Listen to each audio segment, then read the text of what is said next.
Luckily నేను గోవిందరాంధ్రవాడిలో చాలా మంచి వేషం వేశాను. అన్ఫార్చునేట్లీ అది ఒక నాదే కాదు, ఎంఎస్ బాబాయ్ది, తమ్ముడు వైవార్షది హ్మ్. అండ్ నాది, గిరి అన్న అని ఎక్కువగా త్రివిక్రమ్ సార్ సినిమాల్లో కనిపిస్తుంటాడు ఆ గిరి అన్న. హ్మ్. మేమంతా ఫ్రెండ్స్ కింద చేసాం శ్రీకాంత్ అన్న. ఆల్మోస్ట్ 70-80% ఎయిట్లో పోయింది. ఒక 20-30% ఉంటుంది. హ్మ్. ఈవెన్ ప్రకాష్ రాజ్ అన్న ఇంట్రడక్షన్ కూడా నేనే ఇస్తాను ఆ సినిమాలో. హ్మ్. సో అయితే ఆ సినిమా అప్పుడు శ్రీకాంత్, పొల్లాచి, అటు కన్యాకుమారి ఇదంతా జరిగింది అది. అప్పుడు శ్రీకాంత్ అన్నయ్య ఒక క్యాప్టెను, రామ్ చరణ్ గారు ఒక క్యాప్టెను. హ్మ్. సో సో దాదాపు ఒక 20-25 రోజులు, వర్స్ట్ కేస్‌లో 20 రోజులు, ఆ 40-45 రోజుల్లో ఈవినింగ్ ఆఫ్టర్ 6 మేము క్రికెట్ ఆడేవాళ్ళం. ఒక 1 అవర్ హుహు. దాకా. ఆడి తర్వాత కొంచెంసేపు ఒక 10 నిమిషాలు అలా ఏదో ముచ్చట్లు మాట్లాడుకొని ఓకే. వెళ్ళిపోయాను. అప్పుడు ఉపాసనమ్మ కూడా అక్కడికి అప్పుడప్పుడు వచ్చేవారు.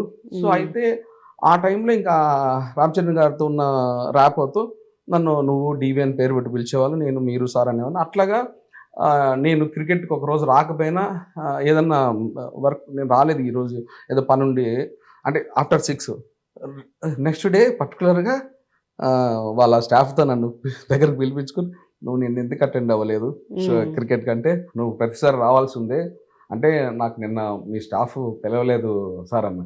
"ఈ పెళ్ళయింది బొట్టు పెట్టి పిలవడానికి. నువ్వు ప్రతిరోజు నీకు షూటింగ్ అయిపోయినాక నువ్వు ఎక్కి రావాల్సిందే" రండి అని. అని. ఓకే. సో, నేను బౌలింగ్ చేసిన రోజులున్నాయి సార్‌కి. సార్ బౌలింగ్ చేస్తే నేను బ్యాటింగ్ రోజు చేసినవున్నాయి. ఉపాసనమ్మకి నేను బౌలింగ్ చేస్తే ఉపాసనమ్మ బ్యాటింగ్ చేసిన రోజులున్నాయి.